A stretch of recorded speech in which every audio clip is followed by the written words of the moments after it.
നമസ്കാരം. തുല്യത ലാബിന്റെ പുതിയൊരു വീഡിയോയിലേക്ക് ഏവർക്കും സ്വാഗതം. ഇന്നത്തെ വീഡിയോയിലൂടെ നമ്മൾ കാണാൻ പോകുന്നത് ഇപ്പോൾ +2 തുല്യതയ്ക്ക് പഠിച്ചുകൊണ്ടിരിക്കുന്ന പഠിതാക്കൾ, അതായത് ഹ്യൂമാനിറ്റീസ് ആയാലും കൊമേഴ്സ് ആയാലും രണ്ട് സ്ട്രീമിൽ പഠിച്ചുകൊണ്ടിരിക്കുന്ന പഠിതാക്കൾക്ക് ഇക്കണോമിക്സ് എന്ന് പറയുന്ന പേപ്പർ നിർബന്ധമായിട്ടും പഠിക്കാനുള്ളതാണ്. അപ്പോൾ അവിടെ നമുക്ക് എന്തൊക്കെയാണ് ഈ വർഷം പഠിക്കാനുള്ളത്, ഈ വർഷത്തെ സിലബസിൽ എന്തെങ്കിലും തരത്തിലുള്ള മാറ്റങ്ങൾ ഉണ്ടോ എന്നൊക്കെ പലരും ചോദിക്കുന്നുണ്ട്. അതുപോലെ തന്നെ നമ്മളുടെ പുസ്തകങ്ങൾ, 6 വിഷയങ്ങളുടെയും പുസ്തകങ്ങൾ എന്തായി, റെഡിയായി കഴിഞ്ഞോ തുടങ്ങിയുള്ള കാര്യങ്ങളൊക്കെ നിരന്തരമായിട്ട് അന്വേഷിച്ചുകൊണ്ടിരിക്കുന്നു. പലരും കമന്റ് ചെയ്യുന്നുണ്ട്. പലരുടെയും ചോദ്യങ്ങൾക്കും അതുപോലെ തന്നെ കമന്റ്സിനൊക്കെ മറുപടി നൽകാൻ കുറച്ച് സമയം പ്രയാസമായതുകൊണ്ടാണ് നൽകാത്തത്. മാത്രമല്ല, പുസ്തകം റെഡിയായി വരുന്നേ ഉള്ളൂ. എന്തായാലും അടുത്ത വീക്കോട് കൂടി നമ്മൾ പുസ്തകം പബ്ലിഷ് ചെയ്യപ്പെടുന്നതാണ്, എല്ലാവരിലേക്ക് എത്തിക്കുന്നതാണ്. അപ്പൊ ഇതുവരെയും ക്ഷമിച്ച് കാത്തിരുന്ന എല്ലാവരോടും നമ്മൾ ക്ഷമ ചോദിക്കുക തന്നെയാണ്. നിങ്ങൾ കുറച്ചു ദിവസം കൂടെ ഒന്ന് വെയിറ്റ് ചെയ്യണമെന്ന് കൂടി അഭ്യർത്ഥിക്കുകയാണ്. അപ്പോൾ നമ്മൾ പറയാൻ ഉദ്ദേശിച്ച കാര്യം ഇതല്ല. അതായത് എക്കണോമിക്സിൽ നമ്മൾ എന്തൊക്കെയാണ് പഠിക്കേണ്ടത് എന്നതിനെ സംബന്ധിച്ചാണ്. എക്കണോമിക്സിൽ നമുക്കറിയാം 2 പുസ്തകങ്ങളാണ് ഈ വർഷം പഠിക്കാനുള്ളത്. കഴിഞ്ഞ വർഷവും നമുക്ക് ഹ്യൂമാനിറ്റീസ് ആയാലും കൊമേഴ്സ് ആയാലും 2 വിഷയങ്ങൾ, അതായത് 2 പുസ്തകങ്ങൾ, എക്കണോമിക്സ് എന്ന് പറയുന്ന ഒറ്റ വിഷയത്തിൽ 2 പുസ്തകങ്ങൾ തന്നെയാണ് പഠിക്കാനുണ്ടായിരുന്നത്. അത് ഒന്ന് ഇന്ത്യൻ എക്കണോമിക് ഡെവലപ്മെന്റ് ആണ്, രണ്ടാമത്തേത് സ്റ്റാറ്റിസ്റ്റിക്സ് ഫോർ ഇക്കണോമിക്സ് ആണ്. ഈ 2 പുസ്തകങ്ങളാണ് നമ്മൾ പഠിക്കാനുണ്ടായിരുന്നത്. എന്നാൽ അതുപോലെ തന്നെയാണ് +2വിലും നമുക്ക് പഠിക്കാനുള്ളത് 2 പുസ്തകങ്ങളാണ്. നിങ്ങൾക്ക് ഈ വർഷത്തെ കോഴ്സ് തുടങ്ങിയിട്ടുണ്ടെന്ന് എനിക്കറിയാം. അതുപോലെ തന്നെ പലർക്കും പുസ്തകങ്ങൾ പലരും മുൻപ് പഠിച്ചു പോയതിൽ നിന്നൊക്കെ വാങ്ങിയവരാണ്. ചില സ്ഥലങ്ങളിലൊക്കെ പുസ്തകങ്ങൾ സപ്ലൈ ചെയ്തിട്ടുണ്ട്, ചില സ്ഥലങ്ങളിൽ കിട്ടിയിട്ടില്ല എന്നുള്ള കാര്യങ്ങളും പറയുന്നുണ്ട്. എന്തായാലും നിങ്ങൾക്ക് അർഹതപ്പെട്ട പുസ്തകം അതിന്റെ ലഭ്യതയ്ക്കനുസരിച്ച് നിങ്ങളിലേക്ക് അവർ എത്തിച്ചു തരും, കോർഡിനേറ്റേഴ്സ് എത്തിച്ചു തരും. ഓക്കെ, എന്തായാലും നിങ്ങൾ ക്ലാസ്സുകൾ കൃത്യമായിട്ട് മുടങ്ങാതെ അറ്റൻഡ് ചെയ്യാൻ മാക്സിമം ശ്രമിക്കണം എന്നാണ് ഞാൻ അഭ്യർത്ഥിക്കുന്നത്. കാരണം എന്താ വെച്ചാൽ +1 പോലെയല്ല +2. നമുക്ക് പഠിച്ച് കയറാൻ കുറച്ച് പ്രയാസം ഉണ്ടായിരിക്കും. പ്രത്യേകിച്ച് എക്കണോമിക്സ് പോലുള്ള വിഷയങ്ങളൊക്കെ നിങ്ങളിപ്പോൾ ക്ലാസ്സിന് പോയി കഴിഞ്ഞിട്ടുണ്ടെങ്കിൽ നിങ്ങൾക്ക് അതൊന്ന് അനുഭവം ഉണ്ടാവും. അതായത് കുറച്ചുകൂടെ ടഫാണ്, +1നേക്കാൾ കുറച്ചുകൂടെ ടഫാണ്. അപ്പോൾ ഈ 2 പുസ്തകങ്ങളുടെ പേര്, ഒന്ന് മൈക്രോ ഇക്കണോമിക്സ് ആണ്, ഇൻട്രൊഡക്ഷൻ ടു മൈക്രോ ഇക്കണോമിക്സ് ആണ് ഒന്നാമത്തെ പുസ്തകം. അതായത് സൂക്ഷ്മ സാമ്പത്തിക ശാസ്ത്രത്തിന് ഒരു ആമുഖം, അല്ലെങ്കിൽ സൂക്ഷ്മ സാമ്പത്തിക ശാസ്ത്രം എന്നുള്ളതാണ് ഒന്നാമത്തെ പുസ്തകം. രണ്ടാമത്തെ പുസ്തകം മാക്രോ ഇക്കണോമിക്സ് ആണ്, സ്ഥൂല സാമ്പത്തിക ശാസ്ത്രം. ഇങ്ങനെ 2 പുസ്തകങ്ങൾ. ഈ 2 പുസ്തകങ്ങളിൽ നമുക്ക് 6 ചാപ്റ്റേഴ്സ് ആണ് പഠിക്കാനുള്ളത്. മൈക്രോ എക്കണോമിക്സിൽ 6 ചാപ്റ്റർ പഠിക്കാനുണ്ട്, മാക്രോ എക്കണോമിക്സിൽ 6 ചാപ്റ്റർ പഠിക്കാനുണ്ട്. അപ്പോൾ ഈ 6 ചാപ്റ്റേഴ്സ്, ടോട്ടൽ 12 ചാപ്റ്റേഴ്സ് നമുക്ക് പഠിക്കാനുള്ളതാണോ ഈ വർഷം എന്ന് പലരും ചോദിക്കുന്നുണ്ട്. അപ്പോൾ അതുമായി ബന്ധപ്പെട്ട കാര്യങ്ങളാണ് ഡീറ്റെയിൽ ആയിട്ട് പറയുന്നു. അപ്പോൾ ഈ വീഡിയോ നിങ്ങൾക്ക് 100% ഉപകരിക്കുന്നതാണ്. എല്ലാവരും അവസാനം വരെ കാണുക. അതുപോലെ തന്നെ ലൈക്ക് ചെയ്യാൻ മറക്കരുത് കേട്ടോ. അതുപോലെ ഷെയർ ചെയ്യാനും മറക്കരുത്. പിന്നെന്താ, ആദ്യമായിട്ട് കാണുന്നവരാണ് നമ്മുടെ ചാനൽ കാണുന്നവരെങ്കിൽ തീർച്ചയായിട്ടും ഒന്ന് സബ്സ്ക്രൈബ് ചെയ്യുക, തൊട്ടടുത്തുള്ള ബെൽ ബട്ടൺ ഓൾ എന്ന് എനേബിൾ ചെയ്യുക. തുല്യതയ്ക്ക് വേണ്ടി മാത്രമുള്ള ഒരു ചാനലാണ്, നിങ്ങൾ മാത്രമേ ഇത് കാണുന്നുള്ളൂ. അതുകൊണ്ട് തന്നെ നിങ്ങൾ എല്ലാവരും നമ്മുടെ ചാനലിൽ സപ്പോർട്ട് ചെയ്യുക. അപ്പോൾ നമുക്ക് മൈക്രോ എക്കണോമിക്സിൽ ഈ വർഷം പഠിക്കാനുള്ള ചാപ്റ്റേഴ്സ് ഒന്ന് പറഞ്ഞുതരാം. മൈക്രോ എക്കണോമിക്സിൽ ഈ വർഷം പഠിക്കാനുള്ളത് ഒന്നാമത്തേത് ഇൻട്രൊഡക്ഷൻ ടു മൈക്രോ എക്കണോമിക്സ് ആണ്. അതായത് സൂക്ഷ്മ സാമ്പത്തിക ശാസ്ത്രത്തിന് ഒരു ആമുഖം എന്നാണ് ഒന്നാമത്തെ ചാപ്റ്ററിന്റെ പേര്. സൂക്ഷ്മ സാമ്പത്തിക ശാസ്ത്രത്തിന് ഒരു ആമുഖം. ഓക്കെ, ഒന്നാമത്തെ ചാപ്റ്റർ പഠിക്കാനുള്ളതാണ്. മൈക്രോ എക്കണോമിക്സിന്റെ രണ്ടാമത്തെ ചാപ്റ്റർ ആണ് theory of the consumer behaviour എന്ന് പറയുന്നത്. അതായത് ഉപഭോക്തൃ പെരുമാറ്റ സിദ്ധാന്തം, അല്ലെങ്കിൽ ഉപഭോക്താവിന്റെ പെരുമാറ്റ സിദ്ധാന്തം എന്ന് പറയുന്ന രണ്ടാമത്തെ chapter very very important chapter ആണ്. മാത്രമല്ല, നിങ്ങൾക്ക് ക്വസ്റ്റ്യൻ പേപ്പറിൽ ഏറ്റവും കൂടുതൽ മാർക്കിന് വെയിറ്റേജ് ഇട്ടിട്ടുള്ള ഒരു ചാപ്റ്റർ ആണ് theory of the consumer behaviour എന്ന് കൂടി ഓർമ്മപ്പെടുത്തുന്നു. അപ്പൊ അതുകൊണ്ട് തന്നെ അത് കൃത്യമായിട്ട് പഠിക്കുക. കുറച്ച് ലെങ്തി ആയിട്ടുള്ള ചാപ്റ്റർ ആണ്, കുറച്ച് വലുപ്പമുള്ള ചാപ്റ്റർ ആണ്. എന്തായാലും നിങ്ങൾക്ക് അതിൽ നിന്ന് ഒരുപാട് ചോദ്യങ്ങൾ പ്രതീക്ഷിക്കാവുന്നതാണ്. ഓക്കെ, അതുപോലെ മൈക്രോ എക്കണോമിക്സിന്റെ 3ാമത്തെ ചാപ്റ്റർ ആണ് പ്രൊഡക്ഷൻ ആൻഡ് കോസ്റ്റ് എന്ന് പറയുന്ന ചാപ്റ്റർ. ഉൽപാദനവും ചെലവും, പ്രൊഡക്ഷൻ ആൻഡ് കോസ്റ്റ് മൈക്രോ എക്കണോമിക്സിന്റെ 3ാമത്തെ ചാപ്റ്റർ ആണ്. അതും ഇമ്പോർട്ടന്റ് തന്നെയാണ്. അതിൽ നമുക്ക് 2 തിയറി കൃത്യമായിട്ട് പഠിക്കാനുണ്ട്, സ്ഥിരമായിട്ട് പരീക്ഷയ്ക്ക് ചോദിക്കുന്നതാണ്. ഓക്കെ, പ്രൊഡക്ഷൻ ആൻഡ് കോസ്റ്റ്, അതാണ് മലയാളം ഉൽപാദനവും ചെലവും. ഇങ്ങനെ 3 ചാപ്റ്റേഴ്സ് മൈക്രോ എക്കണോമിക്സിൽ നിന്ന് പഠിക്കണം. 4ാമത്തെ ചാപ്റ്ററും കൂടെ മനസ്സിലാക്കുക. 4ാമത്തെ ചാപ്റ്റർ ഏതാണ്?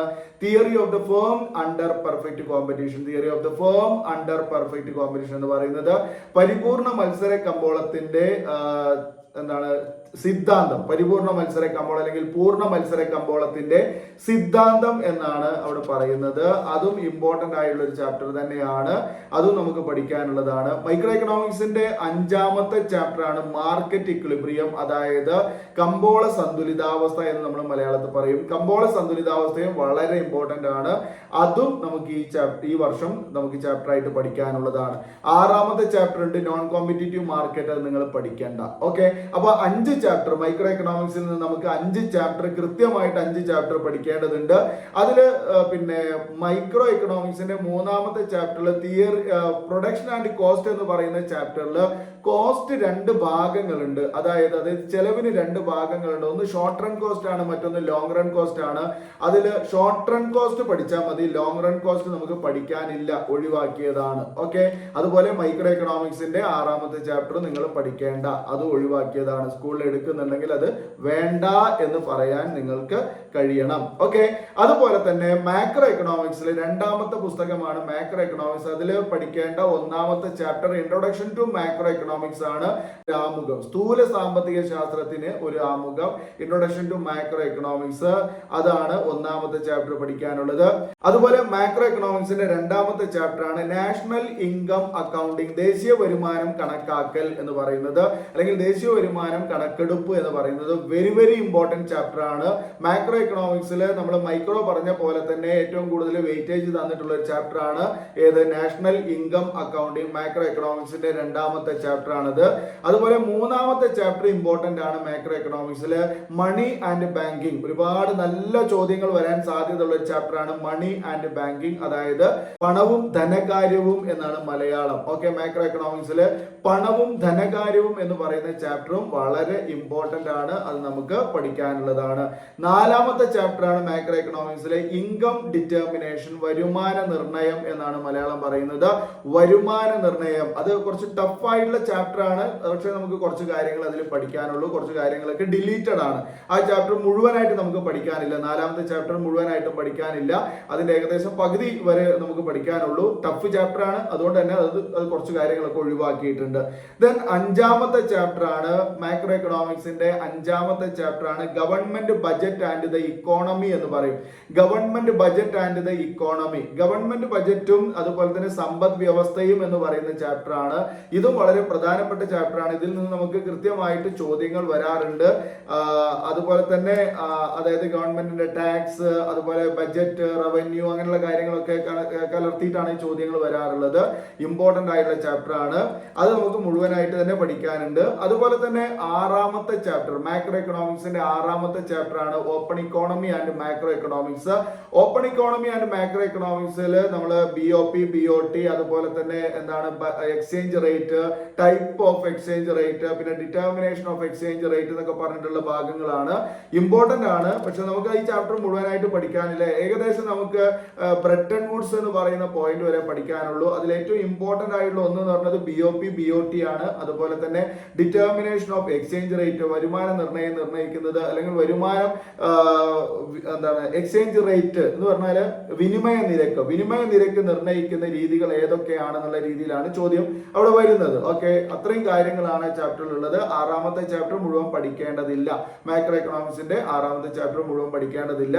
മാക്സിമം പോയാൽ ഡിറ്റർമിനേഷൻ ഓഫ് എക്സ്ചേഞ്ച് റേറ്റ് അല്ലെങ്കിൽ വിനിമയ നിരക്ക് നിർണ്ണയിക്കുന്ന രീതികൾ വരെ നിങ്ങൾ പഠിച്ചാൽ മതി. ഓക്കെ, പിന്നെ അതിൽ ചോദിക്കുകയാണെങ്കിൽ ഒരു 1 വേർഡ് വരാറുണ്ട്, അതായത് ബ്രെട്ടൺ വുഡ്സിന്റെ ട്വിൻസ് എന്താണ്, ഇരട്ടകൾ ആരൊക്കെയാണെന്നുള്ള ഒരു ചോദ്യം മാത്രമേ അവിടുന്ന് കൂടുതലായിട്ട് വരാൻ സാധ്യത ഉള്ളൂ. ഓക്കെ, അപ്പൊ ഇത്രയും കാര്യങ്ങളാണ് മാക്രോ എക്കണോമിക്സിൽ +2 തുല്യതക്കാർക്ക് പഠിക്കാനുള്ളത്. കൃത്യമായിട്ട് നിങ്ങളത് നിങ്ങളുടെ ടെക്സ്റ്റ് ബുക്ക് ഉണ്ടെങ്കിൽ അതിൽ അടയാളപ്പെടുത്തി പഠിക്കുക. അതുപോലെ തന്നെ നമ്മുടെ പുസ്തകങ്ങൾ തരുമ്പോൾ ഇത്തരം ചാപ്റ്റേഴ്സ് ഒക്കെ വളരെ ഇമ്പോർട്ടന്റ് ആയിട്ട് എന്തൊക്കെ ചോദ്യങ്ങൾ മുൻകാലങ്ങളിൽ ചോദിച്ചിട്ടുണ്ട് അതിനെ മാത്രം ബേസ് ചെയ്തിട്ട് ക്വസ്റ്റ്യൻ ആൻസർ രൂപത്തിൽ അല്ലെങ്കിൽ ഹെഡിങ്ങും അതുപോലെ അതിന്റെ വിവരണങ്ങളും രൂപത്തിലാണ് നമ്മൾ പുസ്തകങ്ങൾ തയ്യാറാക്കിക്കൊണ്ടിരിക്കുന്നത്. തീർച്ചയായും ഉടനെ തന്നെ നിങ്ങളിലേക്ക് അത് എത്തിക്കും. നിങ്ങൾ ക്ഷമയോടുകൂടി കാത്തിരിക്കുക. ഓക്കെ, അപ്പോൾ ഈ വീഡിയോ നിങ്ങൾക്ക് ഉപകാരപ്പെട്ടെന്ന് കരുതട്ടെ. തീർച്ചയായും ലൈക്ക് ചെയ്യാൻ മറക്കരുത്. ഒരിക്കൽ കൂടെ ഓർമ്മപ്പെടുത്തുകയാണ്, ഷെയർ ചെയ്യാൻ മറക്കരുത്. ആദ്യമായി കാണുന്നവരുണ്ടെങ്കിൽ നമ്മുടെ ചാനൽ ഒന്ന് സബ്സ്ക്രൈബ് ചെയ്യുക, തൊട്ടടുത്തുള്ള ബെൽ ബട്ടൺ ഓൾ എനേബിൾ ചെയ്യുക. ഇനി നമുക്ക് വീണ്ടും പുതിയ ടോപ്പിക്കുമായി പുതിയ വീഡിയോയിൽ കാണാം. വീഡിയോ കണ്ടിരുന്ന എല്ലാവർക്കും നന്ദി. Thanks for watching.